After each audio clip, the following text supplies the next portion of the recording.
Assalamualaikum teman-teman hebatku, apa kabar hari ini? Bismillah, sehat, bahagia, berkecukupan ya, amin ya robbal alamin.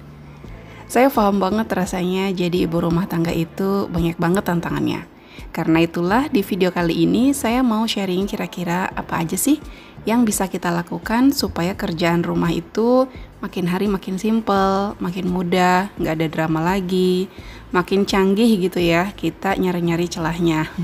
Salah satu kunci supaya kerjaan itu nggak jadi beban itu apa bun? Coba tebak. Iya, bener banget, jawabannya adalah jangan dikerjain, kabur aja. Enggak, itu namanya lari dari kenyataan. Kalau kita perhatiin ibu kita atau mungkin nenek kita zaman dulu, anaknya banyak. Belum ada mesin cuci, belum ada blender, belum ada setrika listrik mungkin. Semua kerjaannya bisa dihandle. Kadang muncul pertanyaan, kok bisa ya? Sore hari masih bisa main di depan rumah, ngumpul sama tetangga, anak-anaknya ada yang main petak umpet, ada juga yang main karet, ada yang main congklak. Duh, indah banget deh pemandangan zaman dulu ya.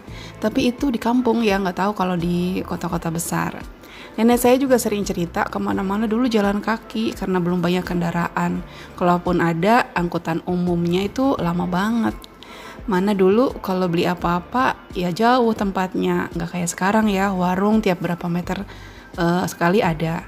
Terus juga kita tinggal klik di handphone aja, besokannya atau lusa abang paket udah ada di teras rumah. Tapi jangan sedih, kita walaupun punya anak 1, 2, atau 3, kita udah jadi Wonder Woman. Kalau kata teman saya nih, pekerjaan rumah tangga itu seabrek dan makan waktu. Udah gitu, masih ada aja yang bilang enggak kerja. Apalagi beberapa tugas yang monoton, tiap hari harus dikerjain, itu aja. Ya kayak misalnya masak, nyapu, ngepel, nyuci baju. Ya Allah, sangat membosankan ya. Kalau di kantor, kerjaan belum selesai, masih numpuk. Tapi kalau jam kerjanya udah habis, ya pulang. Dikerjain lagi besok pagi. Kalau kerjaan di rumah belum selesai, mau pulang kemana lagi? Seorang pekerja kalau ngerasa muak sama kerjaannya yang membosankan, tinggal bikin surat resign. Tapi ibu rumah tangga nggak pernah resign. Kita tanda tangan kontraknya sama sang pemilik dunia dan seisinya. Karena itulah kita ini hebat banget. Gak bermaksud mengecilkan peran ibu yang berkarir ya teman-teman. Kita semua memang sedang berjuang dengan takdir masing-masing. Semua punya tantangan, semua punya kendala. Insya Allah semua dari kita mendapat nilai dari Sang Pencipta. Amin ya robbal alamin.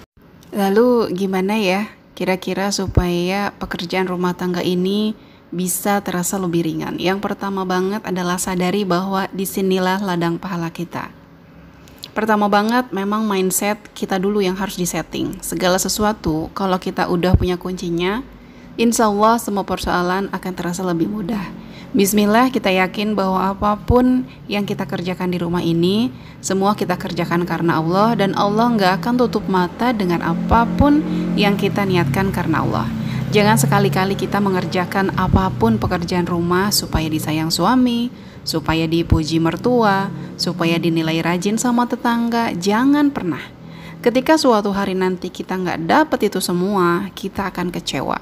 Kita akan ngerasa udah capek-capek ngerjain semuanya. Dia malah biasa aja. Boro-boro muji saya, rumah udah sekinclong ini, kayaknya dia nggak sadar tuh. Ya, kalian udah tahu lah ya, berharap sama manusia itu adalah patah hati yang disengaja.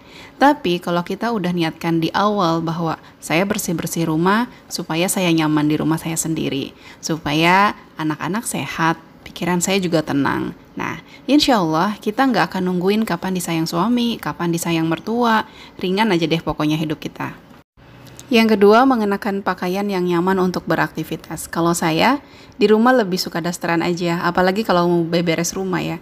Tapi tetap yang sopan ya bun, kita nggak tahu kalau tiba-tiba ada tamu yang suka kasih kejutan, tiba-tiba udah nongol di depan pintu, bergerak dalam senyap, nggak ada angin, nggak ada hujan, ujuk-ujuk di depan kita. Wah, atau ada abang paket, kalau kita lagi pakai baju serba mini, kayaknya risih ya, dan repot juga kalau harus gerabak-gerubuk nyari baju yang nggak panjangan, yang nggak tertutup gitu. Apalagi untuk teman-teman yang berhijab nih, jangan sampai buka pintu sambil tutupan kepala pakai handuk ya. Aduh. Teman-teman boleh lihat di semua konten saya selalu dasteran. Udah gitu dasternya itu-itu aja. Itu bukan karena minimalis ya teman-teman. Emang cuma punyanya itu-itu aja. Mau bikin konten atau enggak, ya saya begitu aja sehari-harinya. Bukan karena mau bikin konten, terus saya pakai baju estetik. Kecuali saya memang habis dari pasar ya, pakai celana sama kaos. Biasanya langsung bikin video, ya udah nggak perlu ganti baju lagi. Tapi nggak apa-apa lah ya, mudah-mudahan teman-teman nggak terganggu ya dengan pemandangan seperti itu. Saya emang nyamannya menampilkan segala sesuatu yang ada apanya. Apa adanya. Mudah-mudahan video-video saya ini masih bisa saya lihat di beberapa tahun kemudian. Dan saya bisa melihat diri saya yang sekarang. Nah, bayangkan kalau semuanya serba saya setting, itu nggak ada bedanya sama kayak saya main sinetron kali ya. Dan saya pasti nggak bisa melihat diri saya yang asli. Kehidupan saya yang sebenarnya di tahun ini tuh kayak apa. Gitu, semoga teman-teman paham ya dengan maksud saya. Oke, kita lanjut ke poin yang kedua, yaitu kerjasama atau gotong royong. Pekerjaan apapun kalau dikerjakan secara bersama-sama akan terasa lebih ringan dan tentu aja lebih cepat selesai. Misalnya si kakak nyapu, kita yang ngepel, adiknya bantu angkat jemuran. Terus ayahnya ngapain? Ayahnya nyapu halaman. Tinggal dikondisikan aja ya. Melakukan pekerjaan rumah dengan cara kayak gini tuh bukan cuma kerjaan jadi cepat selesai, tapi juga kita jadi punya ikatan batin karena ada interaksi satu sama lain, sambil ngobrol, sambil bercanda. Bayangin aja kalau kita sibuk di dapur sendirian, anak-anak sibuk main handphone, main games, ayahnya juga begitu, atau mungkin ayahnya nonton TV, nggak ada komunikasi. Sedih banget kan ya? Katanya satu atap, tapi kayak nggak saling kenal ya. Lain ceritanya kalau memang harus berjauhan, misalnya suami kerja di luar kota. Ya itu kan lain ceritanya ya, jangan maksain. Kita fleksibel aja. Poin ketiga, coba bangun lebih awal. Percaya deh, ketika kita mau mengorbankan sedikit waktu tidur kita untuk bangun lebih awal, itu hari-hari kita justru akan terasa jauh lebih menyenangkan. Kita jadi punya banyak waktu luang. Kita nggak buru-buru mengerjakan setiap pekerjaan. Kita bisa menikmati setiap gerak-gerik kita, nggak merasa terintimidasi gitu loh melakukan pekerjaan-pekerjaan itu. Misal, untuk pemula seperti kita ya, yang biasa bangun jam 5:30 mungkin, ketika bangun pasti tuh langsung kaget dan kayak langsung stres gitu. Apalagi tegang aja deh, pokoknya tegang. Apalagi kalau semua kebutuhan pagi hari nggak disiapin dari malam hari, itu tambah repot lagi. Kalau menurut saya sih, itu kayak orang lagi uji nyali lah gitu. Sekolah belum disiapin sama anak, topi, dasi, kaos kaki nggak tahu ada di mana, mau bikin bekal. Pas buka kulkas, ternyata kulkasnya kosong. Padahal hari ini jadwalnya anak-anak bawa bekal makan sehat. Itu harus ada sayur kan ya, harus ada protein. Ngebul nggak tuh kepala? Belum lagi bangunin anak, susahnya setengah mateng. Kalau udah kayak gitu, tinggal ya Allah capek. Dari semalam ngapain aja gitu ya, kalau kadang-kadang kalau misalnya kita mau pikir-pikir. Nah, beda kalau jam 4 misalnya kita udah bangun, bahkan ada yang lebih pagi daripada itu ya. Tapi kalau saya sih cari aman aja jam 4 lah gitu, karena takutnya kalau bangunnya terlalu pagi banget, saya jadi ngantuk nanti pas harus berangkat kerja. Kita kalau bangun pagi tuh bisa masih sempat mandi dulu, habis itu sholat tahajud, terus zikir sambil nunggu azan subuh ya. Habis subuh terus ngaji sebentar, habis itu langsung lanjut di dapur deh, siapin sarapan sama bekal. Suasananya tuh udah kebayang ya, lebih nyaman gitu kalau bangunnya sedikit lebih pagi. Jadi kalau udah kebangun nih sama Allah, dibangun entah tiba-tiba kita pengen buang air kecil misalnya pas lihat jam 4, udah bangun aja, nggak usah ntar aja, tanggung. Lumayan 15 menit lagi, jangan, nanti tuh pasti kesiangan. Coba kita mengerjakan pekerjaan yang bisa dikerjain di waktu yang bersamaan. Jangan yang sama-sama harus difokusin ya, kayak misalnya kita nyuci di mesin cuci, itu kan bisa ditinggal. Nah, kita bisa sambil nyapu. Atau mungkin kita sambil masak, bikin sayur harus nunggu airnya matang dulu. Atau masak sayurnya juga kan lumayan ada waktu, kita bisa sambil cuci piring gitu. Jangan yang sama-sama goreng, ini harus difokusin, yang itu difokusin. Akhirnya yang ini gosong, yang itu gosong. Kita bisa tahulah kira-kira ya, mana yang pekerjaannya itu bisa kita mulai dulu terus kita tinggal, kita bisa sambil ngerjain kerjaan yang lainnya dulu.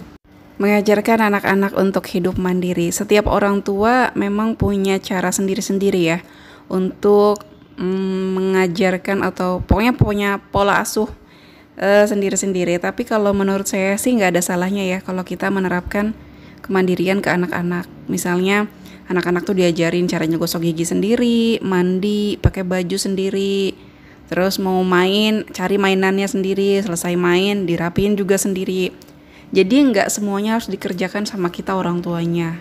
Nah, sementara anak melakukan itu semuanya sendiri, keperluannya mereka, kita bisa mengerjakan pekerjaan yang lain. Nah, dari situ kan terasa lebih ringan ya. Jangan apa-apa mah, apa-apa bunda, apa-apa mak gitu. Kayaknya capek banget juga didengarnya.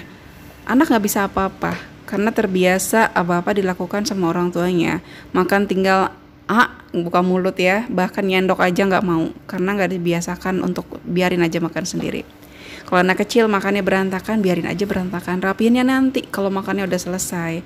Nggak usah terlalu anti-anti banget sama yang namanya berantakan gitu. Terus kalau kita nyuruh anak untuk mandiri bukan berarti kita ngejadiin mereka tuh kayak mental pesuruh atau apa, bukan ya. Justru lebih ke nanti suatu saat ketika ada momen memang dia harus melakukan itu sendiri, ya dia nggak kaget dan dia bisa menjaga dirinya sendiri karena dia nggak terlalu ngandelin orang lain. Masya Allah, udah di akhir video teman-teman. Makasih banyak ya udah nonton sampai selesai. Jangan lupa like, komen, dan subscribe bagi yang belum.